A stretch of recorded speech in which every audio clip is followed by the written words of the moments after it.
Hi, everyone. Welcome to the TimingResearch.com crowd forecast news for October 21st, 2024. We are recording this at 1 p.m. Eastern Time, and this is episode number 452.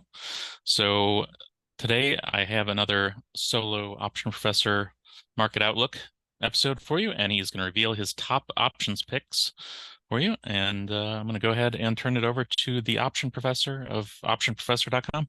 Okay, thanks a lot, David, and welcome everybody to be here today. This is Option Professor talking to you. And just a quick background on myself. I'm Jim, the Option Professor. I've been doing this for decades as far as options are concerned. And I have been doing seminars throughout the decades, both live at the hotels throughout the country as well as Canada. And basically, we now do a lot on the webinar front. So I'm very experienced at this. I'm very knowledgeable at it. I've done, thousands and thousands of option contracts, so I know very much how they work.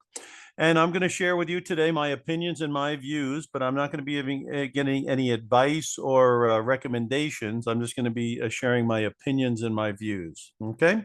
Obviously, you should be going to your brokerage firm and discussing with them your suitability and your risk tolerance and determining if any option trading might be right for you. And so basically, without further ado, I would like to continue here. And what I'm going to try to do today is I'm going to give you my views on the markets. And then I'm going to give you some of the ideas that I think have had merit recently and also may have merit looking forward.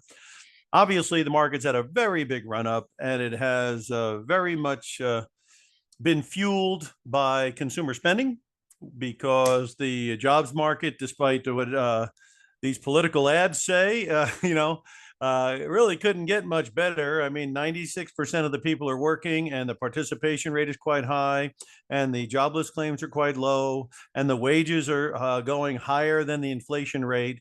So this concept of that America is in decline is kind of a joke, especially if you actually knew the numbers. If you own a home, you have to know your house is at one of the all-time highs. If you have savings, you have to know that your yield on savings is about as good as it's ever been. And so, obviously there's not nirvana in the world, but, if you are working and you have a house and you have savings and you have investments, to say that we're not on a major league roll to the upside is just wrong and a lie. So now what the future holds, obviously, I don't know, you don't know, but as far as how things are going very well. As far as inflation is concerned, I mean, come on, the price of gas is like $3 nationally. That's no high number. And as far as the 9% inflation we had, a lot of it had to do with bottlenecks, right? I mean, you couldn't get the product, so the product went up in price. My Fiber One cereal went to $10, $11 a box. Obviously, that was very high. Now it's back to $5.99, which is where it belongs. A lot of products went way up, but again, the inflation fell under its own weights. A lot of the inflation had to do with bottlenecks, and when used cars, okay, we had used cars going nuts on the upside. Now they're tanking. Why? Because again, things are normalizing. So I live in where we are now, and I try to see where the puck might be going. All right. So again, try not to get too much into the negative talk out there about the U.S. and how things are going and how we're going to be Venezuela and all the rest of the nonsense, because that can cloud your thinking. All right. So let's talk a little bit about where the markets are right now. Okay. You've got a 20-year graph up here on the S&P. I always look at the big picture, which is 20 years, smaller picture, 5 years, smaller picture 1 year, and then smaller picture 1 month. That gives me the totality of the evidence, right? Okay. So there's two things that I happen to believe in as far as technical analysis. Having been doing this from decades, I see that, I'm just going to give you an example of what I see because it's kind of amusing to me. These are called technical studies, right? And let me just hit this button here so you get an idea of how many are out there nowadays. You start out with the Bollinger Bands, and you got the dashed lines, the Dochian channel. You got the Keltner deal going there, because moving averages, parabolic price. You want to keep going here. You can get the Chaikin money flow. You can get directional indexes or Arun oscillators. And you can get the Donchian width. And you can get Elder Ray. And you can get all kinds of stuff here. MACD, open interest, so you can get a real headache if you want to, trying to figure out where the markets are going. Me, I only care about two things. I want to know what the trend is, and I want to know the speed or the momentum of the market. Everything else I'm aware of: the Gann lines, the Fibonacci numbers, the Elliott waves, the 5 waves up, 3 waves this way, da, da, da, da, da, da. All right, but I'm more interested in what the trend is and what the momentum is, so that's why I focus on those. Moving averages don't lie, people lie. So that's why I like to use the moving averages. Okay, so what's going on with the stock market? It's going up. And is it overbought? You tell me. It's way up here. All the moving averages on the long term are down here. At some point, we revert down to the mean. So is this dangerous to be buying in for the first time? It could be, because it's very far away from the averages, right? You had a chance to buy here back in August when we had that big dump, right? Japan was unloading all their stocks. That was the time to take your shot against the red line here. Up here, you should have already bought either down here or up there, and you should just be watching your account grow, enjoying it, figuring out when you might want to come out, right? So that's basically it as far as that's concerned. Now you see the RSI over here is at 75, and right now it's back here at about 75. So we've had a big run up, and the RSI really hasn't made that much progress. That's a little bit concerning. And again, it does revert back to the mean at some point. Now let's take a wild guess when that might be. Okay, well, let's talk about the anniversary. Did everybody get a party hat and a champagne glass? Because we had a 2-year anniversary of the bull market that started October 12th, 2022, from a level of 3,577 on the S&P. Well, if it started at 3,577 and we're at 5,900, it's come a long way, hasn't it? Yes, it has. And so obviously, the trees don't grow to the sky. And we've had 2 years of a bull market. Now, there's been 11 bull markets, according to what I read, since 1947. And the first 2 years are generally pretty good. In fact, the year we just had was the best second year of a bull market ever. So that's a big number, huh? Now, what happens in year number 3? Well, apparently they start serving coffee and they take away the tequila in year number 3. On the upside it tends to be muted to around 2%. And as far as corrections are concerned, every one of the bull markets 11 times had at least a 5% drop during that third year, which would be for us 2025. Now, in 5 occasions, it went better than 10% correction, not more than 20%. And then there were 3 occasions when it was right into a bear market. So my rough math, fuzzy math here, says that almost 75% of the time in the third year, things are a little bit rocky. So preparing for that is probably not the worst idea. Anticipating it, front running it might be. Because again, things could be different. When you print $9 trillion to bail us out of a COVID deal, that's a lot of money. And so maybe there's so much money running around that the historical norms won't matter. That's always a possibility. That's why the lady with the Somm rule, Claudia Somm, says, okay, unemployment jumped a 0.5% higher than the 3-month average low in a 1-year period. That's the Somm rule that says you're either in or you're going to go into a recession. She's saying things could be different this time because of the unemployment rate, the immigration situation, whatever she said. So again, things may not, act like before. But I've been around a long time, and when the market's way here and the averages are down here, expecting it to come back down at some point, and 2025 would be a fabulous year for that to happen. Maybe not in the first half, maybe the second half, but keep an eye on it. Now, what would tell you that we might be starting to revert to the mean? Well, obviously, how about stop making new monthly highs? That would be a nice start, right? So, have we made a new monthly high in October? Yes, we've had. So when would be the earliest you could ever say that we stopped making new highs? Would be November 30th, which is getting to be about 5 weeks out. So we'll see. We're going to see how this earnings season goes. Obviously, everyone is very, very optimistic about it. We'll have to see if the numbers come in. Personally, if you want a tip on what might cause things to slow down next year, you watch the superscalers announcements at the end of the month, which is what, a week away. And you see what Amazon and AWS, you see what Microsoft and Azure and other companies like that are making money in that area, and see if AI is actually paying off, because they put a ton of money in. Now, putting a ton of money in is not a problem, especially for NVIDIA and people like that. What would be a problem is if they don't do it next year and the AI spending backs off quite a bit and these valuations cannot be supported. That would be a problem.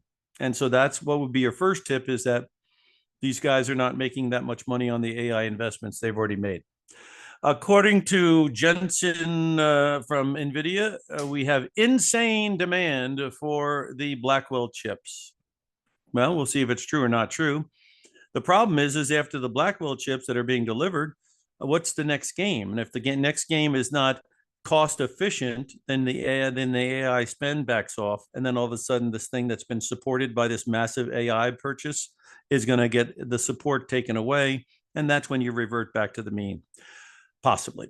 So that's what I would be keeping an eye on, plus interest rates. You want to take a look at interest rates real quick? Let's take a look. Because both of these guys, Trump and Kamala, are probably going to run deficits. And if Trump wants absolutely nobody to pay any income tax, then the deficit could even be bigger. And of course, tariffs and all that kind of stuff, who knows how that works out. I do know this, though. A very smart guy named Stanley Druckenmiller is shorting the heck out of bonds. And the entire planet is buying bonds. So obviously he's got a little contrarian deal going here. And my chart tells me he might be right. Because why? This blue line is called an uptrend, and that's called an uptrend of interest rates to go higher. So we had a reversion to the mean. We are at 5% on the 10-year note yield. This is an interest rate yield, right? It pulled back to 350 about, right? Isn't that right around where the blue line is? Yeah. And the blue line's still rising. And the blue line is a powerful one because it's a longer term trend. Now, we've already come back up here to this one, which is where the resistance is, which is around 418. We're there right now today. So if it busts through 418 and starts going up here, that is going to change. And look at the RSI. Boom, it's starting to go up. So that is going to change the calculus. The calculus. What do you mean by calculus? I mean, way they figure the PE ratio. Part of it has to do with what interest rates are doing. And did you know the yield on the S&P 500 is like one of the lowest yields in history? And of course, a low yield on the S&P is also evidence that the S&P is a little high priced, because the yield is earnings divided into the price, right? So what do we know? We know the prices are very high. How do we know that? Because we saw the chart, and we know a reversion to the mean is possible at some point. So we got to be concerned about that. And we can see that the interest rates that have backed off has stopped doing that. And if the interest rates go up, and again, everyone is out there spending still. Retail sales are beating estimates, right? The services ISM is at 54.7, which is very expanding type of a number. So you got people making money, you got people with money, you got credit cards out there, and now you got refis. When you run out of money on the credit card and you got to either pay off the credit card, or you want more money to spend, and you see your house is worth $1 million and it used to only be going for 500 grand. You're seeing, hey, I got 500 grand in there. Let's call up the bank and do what? Get a refi going, or get a line of credit, or something where I can tap into this money and keep spending. So that's where the money's going to keep coming from, possibly, to keep this engine going. And so you've got that happening. And then the claims are still very low. So the unemployment is still pretty stable. I mean, to get you an idea how paranoid they are about consumer spending, they are panicked that the unemployment rate's at 4%. Do you realize that the long-term average of unemployment's at 5.6% or something like that? So we're like way underneath the average unemployment going back decades and decades. So it is a little bit interesting to see that they think 4% is time to start cutting interest rates, And if they're making a mistake, which is possible, and of course the inflation numbers are not bending very much anymore. If the inflation were to come back up, and this thing starts taking out 450 or 500, the calculus is probably going to change. So if you start taking out 350 and going down here, it's probably because we're in a recession. That's what I think anyway. So I don't know if you're rooting for 250 or $3 on the 10-year, because if that happens, it might be a tough situation out there. Okay, so that gives you a little bit of an idea on the stock market, a little longer term. On a shorter term basis, let's take a look at the S&P. And I did say in my letter I had this week that if we did break under like the 5,900 area, 5,880 area, we're going to start declining a bit. So I'll show you how that worked out. You see, here you've got the RSI at 76, and over here you got it at 66. That's called running out of steam. So right there, I'm looking for a sell signal. Well, when you break under the line here at about, well, actually, if you went even with the 5-day, because if you're short-term trading, you might use this. Yeah, you got a nice little signal up here, 58.65, and then you got the purple line. So you got a nice little activity here. Hit it here, and then cover down here. And now it's reverted back up a little bit. But, that's one way that I try to take advantage of the short term. And then, of course, I got another signal here. Again, I show you here, you're at there, and then you're at 66, and then up here, you're at 51. So it's been losing some steam. So pulling back certainly was not out of the question, but it did hit some support. You can see right here, there's some support on the blue line right here, and it's rising. That's why you can't get nutty. You're not going to get a big drop in the market unless these things start crossing. So, I'm not getting bearish up here by any means. In fact, this was a buy the dip deal. But if you can get them to point down, that means you got to stay under 58.55. You got to stay under that number if this thing's going to really turn down. Otherwise, it's just like here. You pulled back, hit the green line, didn't take out blue, and you're right back in their face again. Could happen just as well. Same thing. So again, no time to be extremely negative. There's no evidence of it right now. Even the 5-day graph is not, not tremendously. It's in a range here right now, 58.30 and 58.55. So, these are important numbers in my view. Okay.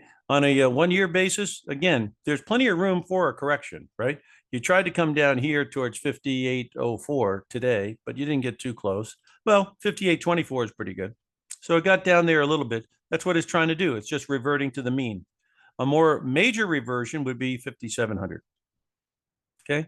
Still be in a bull market, but it would be a situation where you could revert back down. Okay, lots of earnings coming out this week, so we'll have to see how they come out and if they what their guidance is. That'll have a lot to do with it. QQQ, that's your tech. Let's see what's going on there. Now, like I say, in June, I noticed that the relationship between growth and value is switching to favor value, meaning dividend stocks and lower PEs. And so between June and September, that sector of growth, value and dividends totally outdid the NASDAQ. Now, in the last month or so, NASDAQ has had a recovery, but the other stuff is still doing pretty good. But definitely in the last month, this thing has had a bounce, but still hasn't taken out the high. There's your high right there, 53.05. And again, how is the relative strength cooking here? Over here, we start at the first high. What do you got? 54, and then before that it was 59. So 60 area, that's going to be a high area. And then here you're a little bit above 60. And then here you're not really very far either. Well, where'd you go here? 65. So again, this thing is either going to take off, which it looks like it wants to do, right? Or if it started to break under these numbers, like, well, stay under 491 would be the first thing, and 487. If they could stay under those two levels, then they could get this thing to turn down. Otherwise, you got to plan on this thing might be spiking up here pretty soon.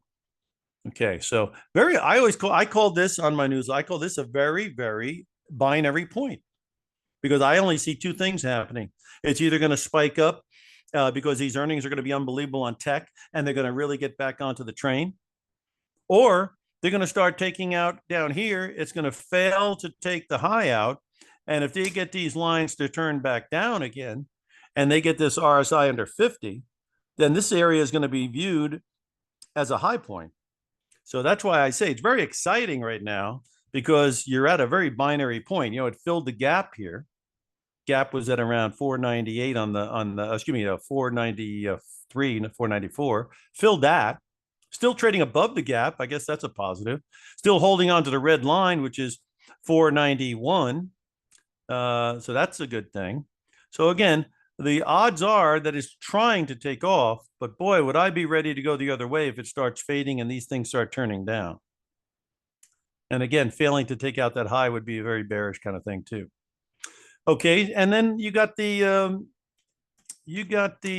Russell, the one that starts and stops and starts and stops. Now, again, the Russell is nowhere near its all-time high. I'll show you that real quick. Look at the all-time high. The all-time high is up at here at 245. 240 what? 245, yeah. And again, look at this. This is why people hate trading. Here's a double top here. Looks lovely. All of a sudden, out of the blue, it comes up here, stops everybody out. Somebody gets short up here, probably market makers. And then, boy, does it go down in a big drop. So right here, you have a high point here with the RSI coming in that 60 area. And then over here, you're at 58. So, there's a little bit of a divergence here. Trend's still up. But if you did break under 217 and stayed under it and turned this thing down, you do have a reversion potential all the way down here a little bit. So, basically, it does look like it wants to accelerate to the upside. That's what it looks like. So obviously, there's no evidence of it turning down. The only evidence is it's out of steam a little bit. When would you get a better idea if it's turning down? Right here on the monthly. Let's see what we can get. Okay, there you go. On the monthly, it is turned down a little bit, right? So 226 is a problem. So right now, but it did come down and hold the blue. So the trade was what? Sell at 226, buy down here at 222. Yeah. And again, the lines have not crossed. So the likelihood of a bounce from up here is pretty good because of the fact that the trend hasn't turned down. You see, when we come down here, everything's pointing down. That's when you get a nice drop. You don't get too much of a drop if these things have not crossed. So more choppy activity could also be the story here. Again, why do people love small caps? Because apparently they are interest rate sensitive. Small companies need to borrow money. But a lot of these companies borrowed money when the rates were very low. So their effect on interest rates has not been that tremendous. I mean, come on, let's look at what they've done in the last couple of years here.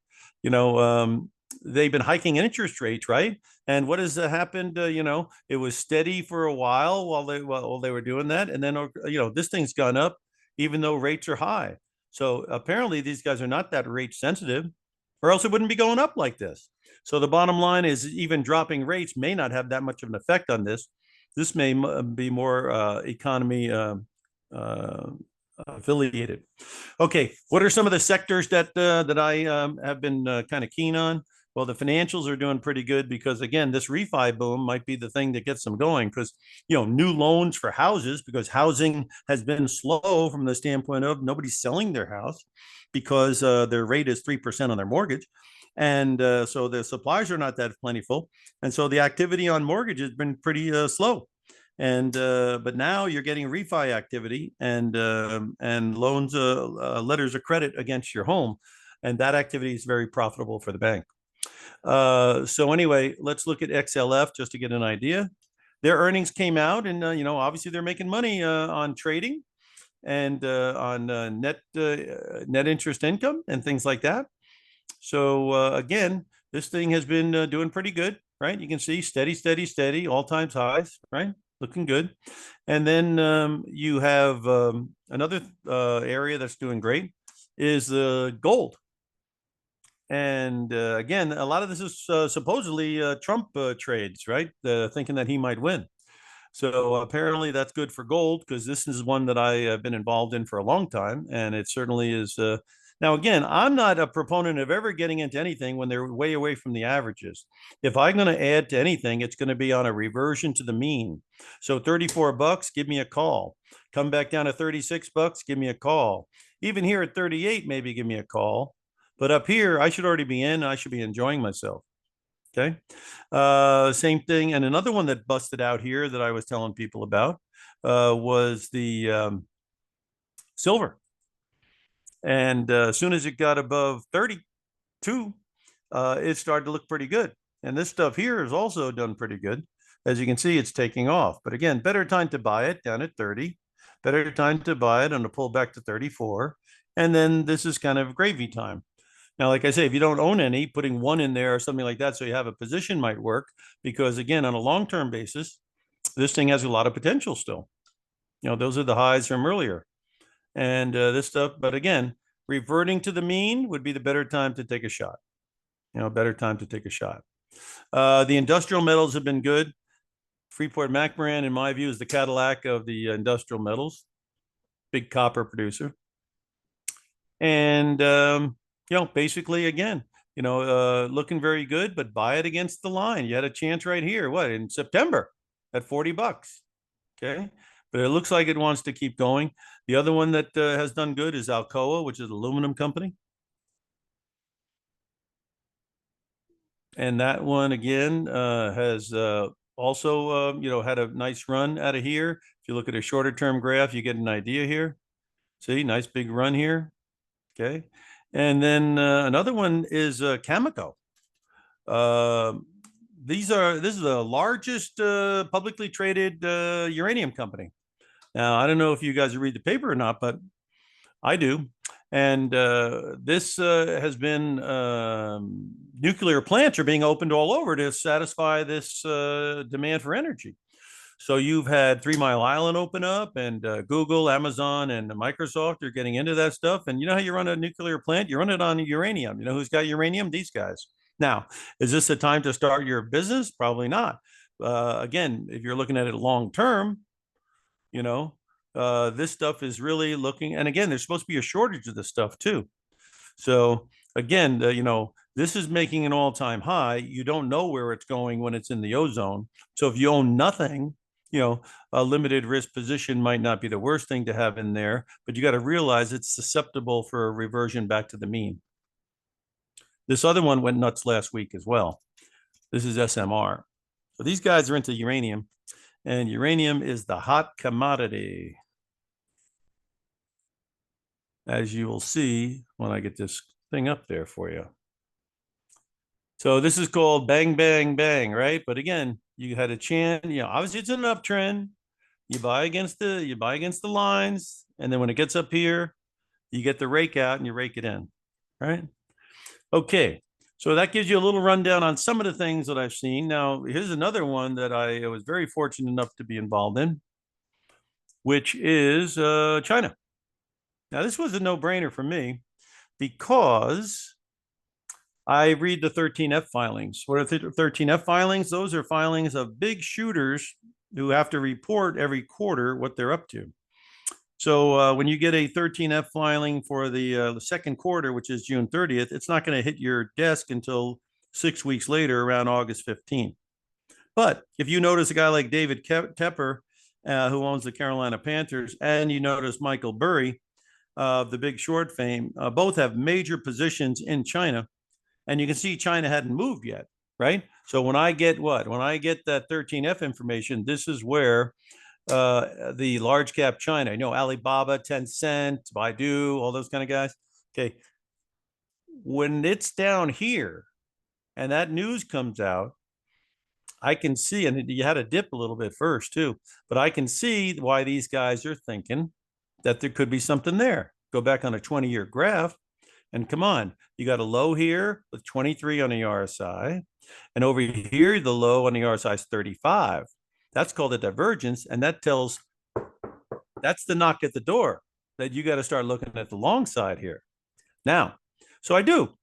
And we were talking on the alerts, $26 calls, either the ones that were for October that only cost $1.15, 26 calls for $1.15, or You could go out to March of next year and get the 26 call for a little over $200, $2, 26 call. Now, where was it going? I thought it was going to go to the purple line. Where's the purple line? It was at 37.61. Look what the high was, 37.50. What do you think I'm doing up there? Buying? No, you dump. You dump. And obviously, that's a big expansion of premium. So that's why you trade options from the long side, is to try to hit one of those. Okay, now what about now? Now it's having the backing and filling, right? So where could it possibly get some support? Well, $30 looks like it could get some support there. It's getting some support around the green number, right? And so if you wanted to re-enter China, there would be your neighborhood to take a shot again. Because again, it's possible the trends are turned up because the government's committed to try to get the consumer out of the doghouse. It's hard to do. Why is it hard to do? Because they don't invest in stocks over there. They invest in real estate, and they invest in a lot of real estate in these cities that have no people living in them, and also in real estate that hasn't been built yet. Now, we saw this in 2008, right? In fact, I think President Trump had a few projects that his name was linked to that never got built. So, these guys come out and they have their, what do you call it? They have their promotions on this community is going to be lovely, da, da, da, da, da, da. And all of a sudden, everything seizes up. So again, that's a very hard thing to turn around because again, people, their net worth is linked to something that's, very much underwater. So they have a hard thing to figure out over there. I don't know that cheap money is going to help people buy another property, but if it does, that's what they're trying to get done. At any rate, you can see here that the 5-year graph clearly has all turned up here. And so buying the dip is probably not the worst thing to think about doing.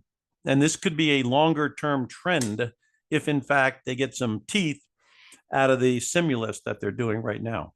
So this was something else that I thought had a very good activity.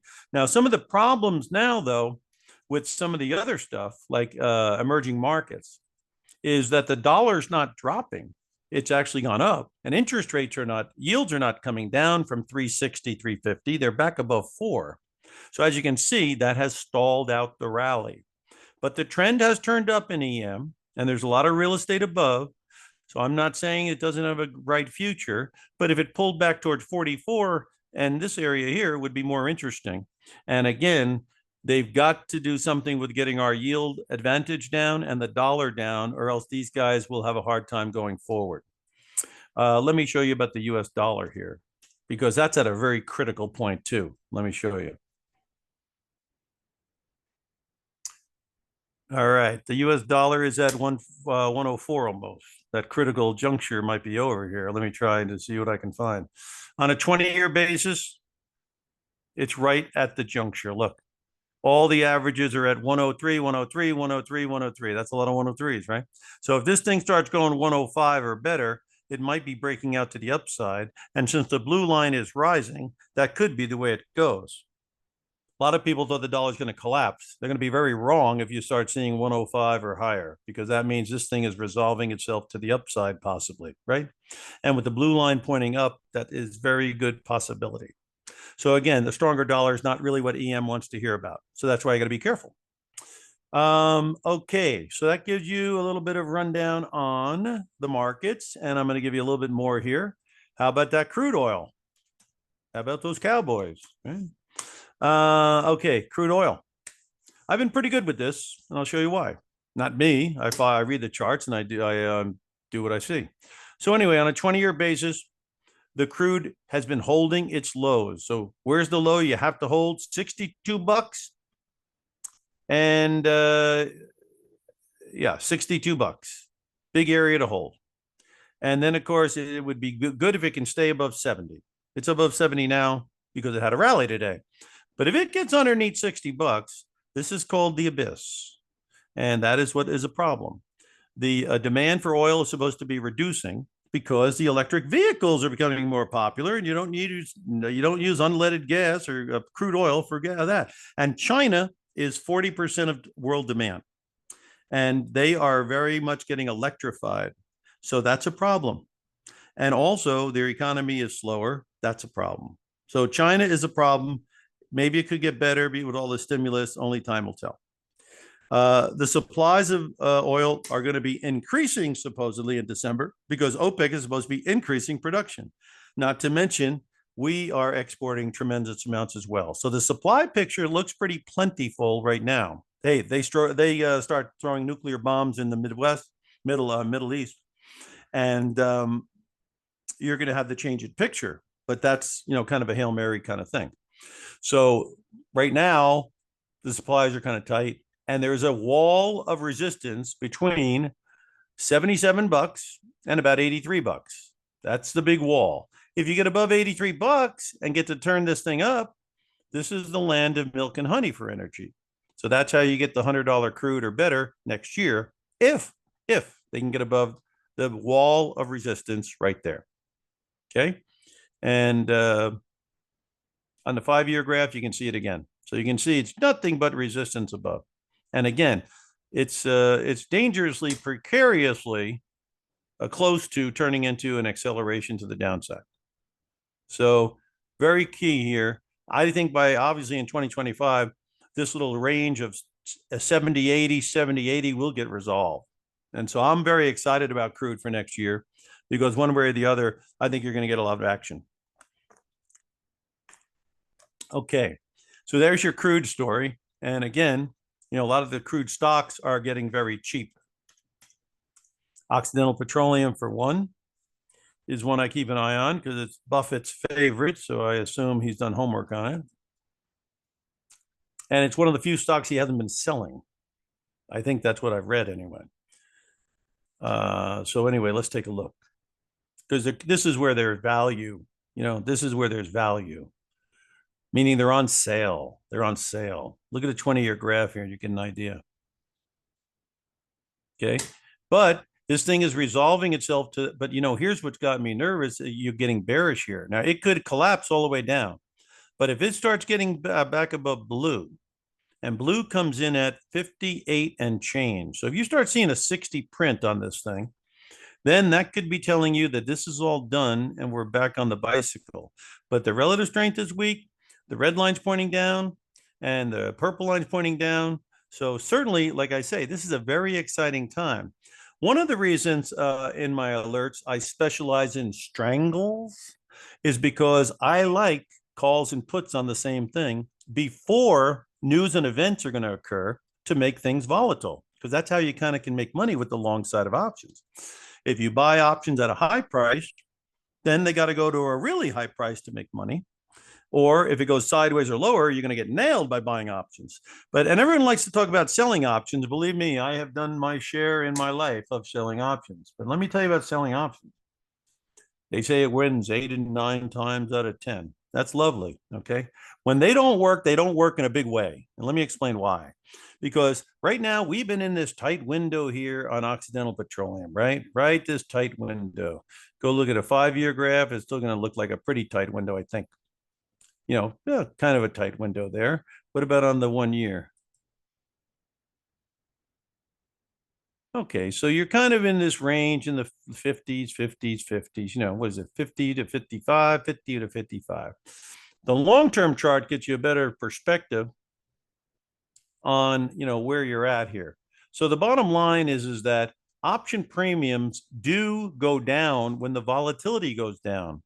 And if something occurs in oil to get this thing either above 58 and get flying, or under 50 and get tanking, the calls or the puts, as long as you have enough time on the clock on your expiration, could expand dramatically. And the premiums right now on many of these oil stocks, to me, seem pretty reasonable. Give you a few other ones that look like they have very reasonable premiums if they could get volatility to kick in. So this is another one here that's on the ledge, right? If it falls off the ledge, who knows where it's going? If this is the bottom, it's got a nice snapback potential to the mean.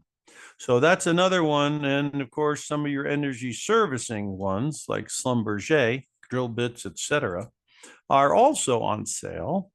And they are interesting from that point to me. And again, this one also is either on the verge of accelerating to the downside possibly, or it could have a nice reversion trade up towards the mean here. So it's interesting because the option premiums are cheap. It's interesting because the volatility is now lower, and it's interesting because it's it's in an area called the crude oil and unleaded gas and products that can be very volatile in price. So it could stay a little bit quiet through December. You don't know, and after December, it could pick up a lot going into the spring. But I don't think it's going to stay the same forever. That's for sure. And it has been here for a while. So the energy sector is somewhat interesting to me that way. And then, of course, I did tell you that we were very keen on Bitcoin before it ran, and I'll show you why.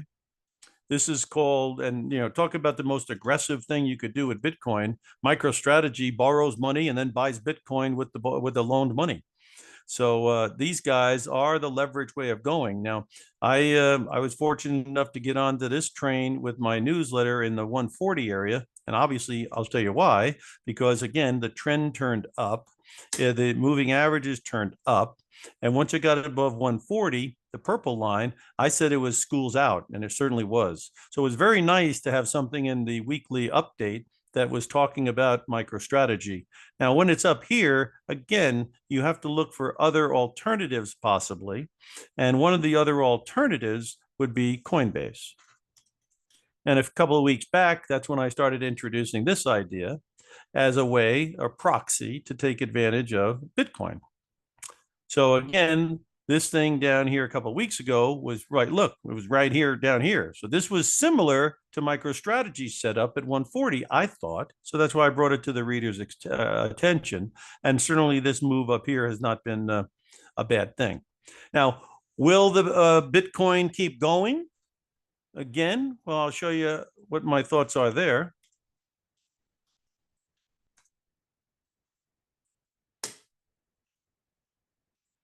Bitcoin. Now, again, I always am amazed that something that they make on some computer screen that takes 9 million, I think they said something like the centers with the Bitcoin take like 700,000 homes of electricity to keep it going. At any rate, I never got a wallet because I'm not going to put my money into something that, there really doesn't seem to be a police department around. And so, if I do anything, I always use the exchange type stuff like Grayscale or, the coin or something that's on the exchange where I know it's regulated, there's volume and, there's people there.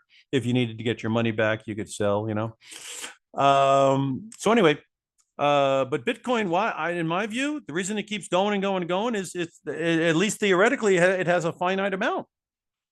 And thinking about anything that in the world that has a finite amount goes up in value. I mean, you got these pictures from Picasso, right? Some people would look at them and go, they're very weird looking pictures, but they go for millions of dollars because of the scarcity. There's only one of those. Okay. So, with all the printing of money and the fiat currency being printed and the debt being run up by all these countries, Japan, Europe, I mean, our national debt's a joke. Right. I mean, I heard something with Janet Yellen talking about in 2030, it should be at 51 trillion. And she thought that was okay. So bottom line is there's a reason why gold's at almost 3,000. I mean, when I started with the thing, it was like a few $100, same coin, Paul Kruger's face didn't change. So again, obviously the unit of measure is really, or the, people's interest in scarcity is off the charts. So anyway, as far as Bitcoin, here's how I saw it. I saw a big wall of resistance around 63,000. And once it got above there, I think that it looks good. Now, that's still a downtrend off the tops there. So if this thing, for whatever reason, start trading under 60,000, boy, would I get out of Bitcoin, because that would mean all of this was baloney, meaning market makers grabbing people's money on a false breakout. Nothing better than a false breakout. You get a false breakout, that's sometimes where you get the biggest drops. So if this thing gets underneath the area of 62, 63,000, certainly under 60,000, I would be very concerned owning Bitcoin because something has changed and it could open the door for something big, like even a $40,000 price. So I would keep an eye on Bitcoin. I certainly would be, I was constructive of it once it got above 60 here, 63. And the stuff like coin and Bitcoin and MicroStrategy, and to a lesser extent, stuff like this, which is the miners, not Marriott, Marathon Holding, Mara Holdings. They are a miner, and they had a pretty good little run too, from the down here up to there. But if it can get above here, then it's got a lot of potential. So if Bitcoin's going to 75,000 and 80,000, I think this thing obviously would break above here, and you might be into something with a good run. So this is a little less expensive way of throwing your hat in the ring on Bitcoin, if you want to do that. So anyway, that's some of the stuff. I'll show you a couple of other things that I've been noticing. And again, I do kind of specialize in trying to find strangles. That means calls and puts at the same time, where the options are fairly reasonable, and I think the volatility could be great. Now, this is one that I think could have a setup, so keep an eye on this one. Let's take a look.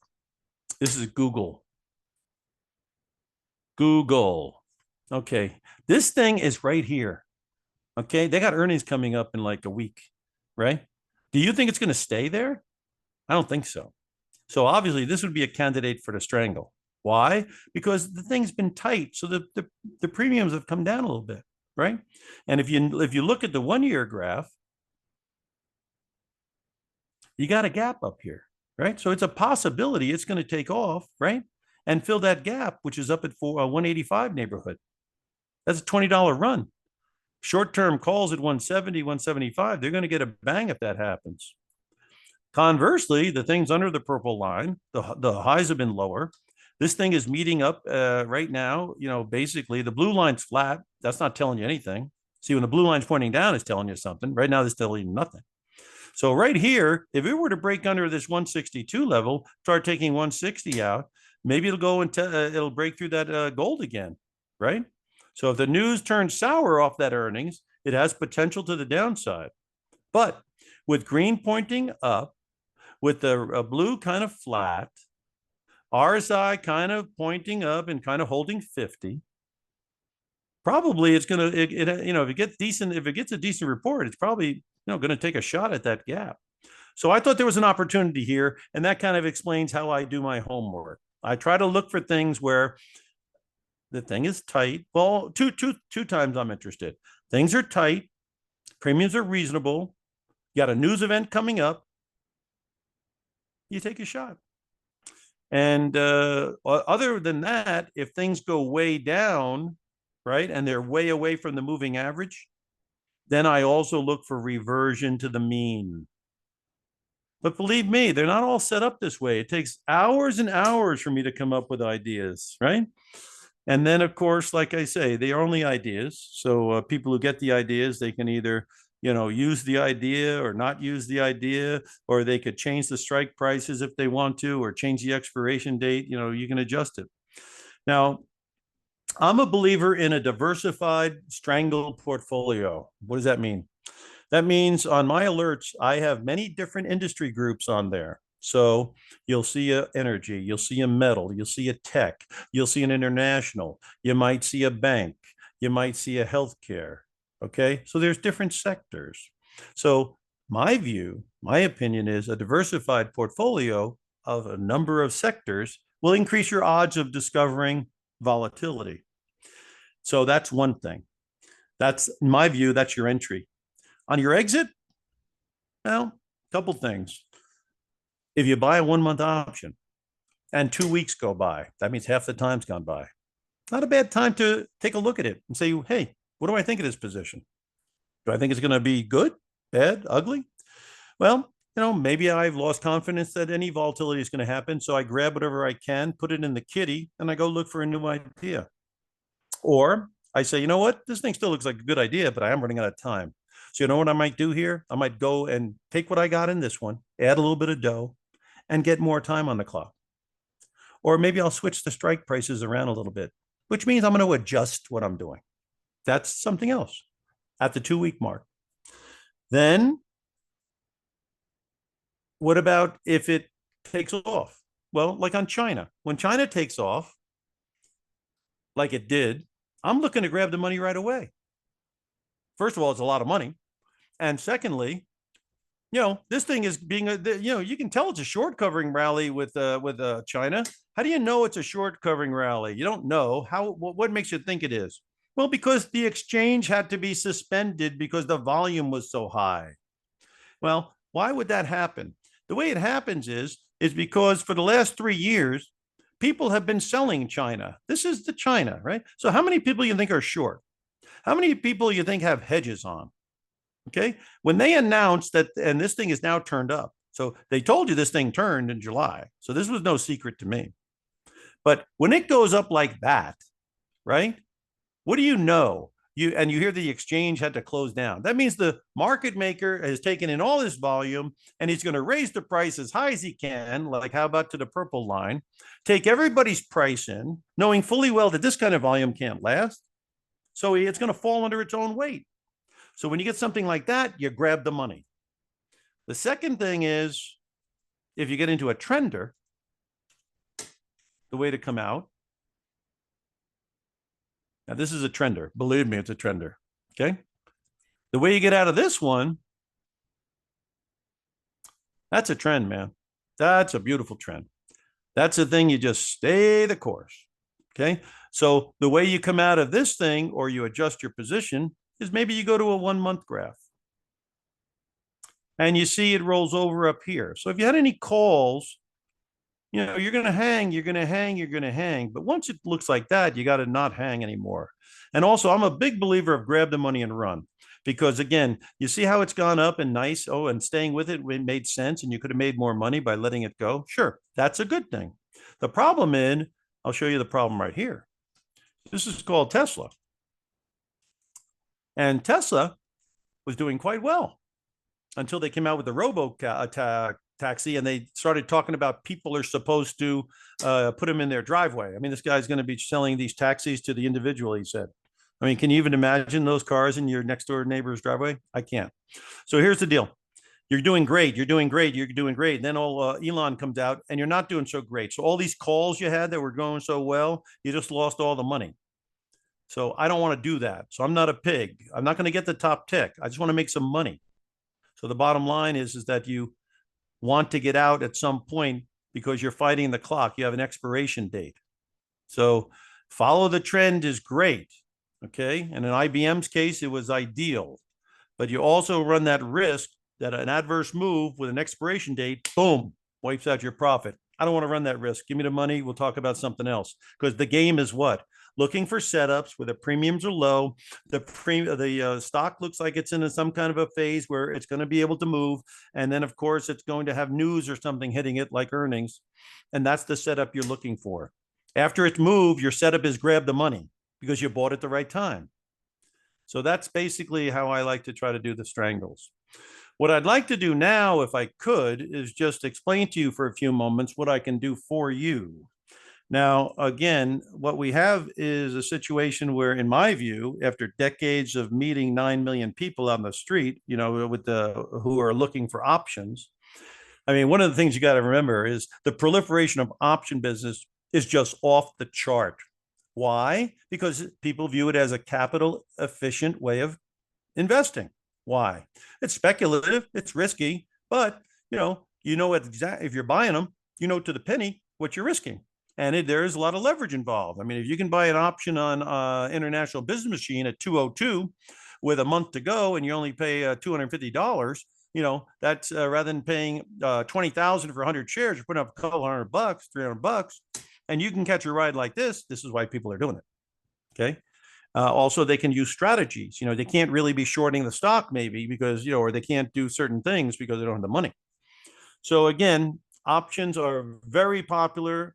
And right now, a collar strategy might be something to consider on some of these things. Why? Because just think about it. The markets come up like this. Isn't that a lot of gain you have in there? Well, what about selling the 250 calls up here and buying the 225 puts? And at least your ceiling and floor, right? So that's why people are doing collars now, because they want to lock in their gain, or not lock in, but they want parameters around their equity. I mean, who knows what this election is going to do? Is it going to cause a big correction? Is it going to cause a big run up? You don't know. So if you wanted to get some certainty in your portfolio, you sell calls, buy puts, you have a ceiling, you got a floor. That's something. The other thing that people might want to look like is, again, if you see when the premiums are low and you think something big is going to happen, they might look towards a strangle. The third thing is selling puts, but you got to be careful there because selling puts, right? Under here, you're rising. Sell put, made money. Sell put, made money. Sell put, made money. Sell put, made money. Sell put, made money. Sell put, made money. Sell put. And if there's a big drop, you're going to be put stock. And if you're put stock, you got to pay for the stock. So you got to make sure if you're doing cash secured puts, you got the money. Also, agreeing to buy a stock that's already at 240 that used to be at 170 might not be Phi Beta Kappa when a guy like Buffett has got almost $300 billion in money market or treasury bills. Obviously, he has a lot of money there that he's not spending for a reason. So, and again, one last thing is the third year of the bull market can be dicey. So this is probably something you want to respect going into the new year as well. So the put writing has been very good, but again, every strategy has its day. So again, you need education. We have an options master class that comes with our subscription. It's 3 sessions, 6 hours of education that explains how to options work. So if you're just starting out, it goes over all the basics. Then it goes over how to figure out what strategy might make sense. Then it goes over how to use the strategy. And then once you're in there, what are your choices on how to manage the risk? This is information that's very helpful. And so obviously we think it's very good that you get 3 sessions, 6 hours, normally goes for $397 standalone, and you get it absolutely free when you sign up for the subscription. Now, what do you get with the subscription? Every Sunday night, you get in your inbox an overview of what's been going on. You'll get some examples of strangles, calls and puts on the same strike price, on the same stock that we think are going to move. And we can we also have long-term ideas. Again, like I say, we had some China big cap at 26 strike going out to next March. We had MicroStrategy at 140 calls going out till next year. We have Coin going out till next year. We've got Cameco going out to next year. So we've got a lot of things that we believe will have large potentials, and some of them are already seeing the potential come to roost. So that's what you get. You get educated. You get ideas, both strangle and long-term ideas, and you get a rundown of all the different markets, and you get the ability to talk to me and ask questions you might have. Now, I don't know who you're talking to out there, but I've been doing it for decades, and I think I bring a lot to the table as far as knowledge, experience, and how these things work. So I think there's a lot of value to be able to email me and go, Jim, I got a question on this. Jim, I got a question on that. And I can actually call you up and we can speak. So whether you're just starting out or whether you're experienced, I mean, whether you might have experience, but, since I've been doing it for decades and I've been teaching options for decades, I'll go out on a limb here and there's an outside chance I know more about options than you, or some of my techniques are different than yours, which means you'd learn something. So again, there's value in that as well. So you get the course, you get the ideas every Sunday, you get to email me and ask any questions and me call you back and talk about your questions. So that's a lot of value. So again, how much does it cost to get into this thing? You'd start with $97, which is an absolute joke. You can't go out to dinner for one person for 97. Forget about going out with 2. So again, skip a meal 1 month and you're all done. It's month to month. So if for whatever reason you're unsatisfied for whatever reason, or something comes up, an expense or something, you can't do trading, you can unsubscribe. Now, again, I do encourage people to, email me if they have any questions or any difficulties that I can help them with. Again, I like the idea of a diversified portfolio. I like the idea of some exit strategy disciplines. So again, how can you contact me? It's real simple. It's optionprofessor@gmail.com. OPTION professor.com, at gmail.com. Send me you're interested and maybe a phone number to call you, and I can talk to you directly. We can go through all your fine print questions about how it works. And then if it's not for you, God bless you. If it is for you, welcome aboard. But, I'm out here trying to help people with their educational needs, and I'm trying to give them some ideas that might help them as well. And again, I always say this: if you're a customer, you're a friend. And if a friend calls you up with a question, you certainly help them.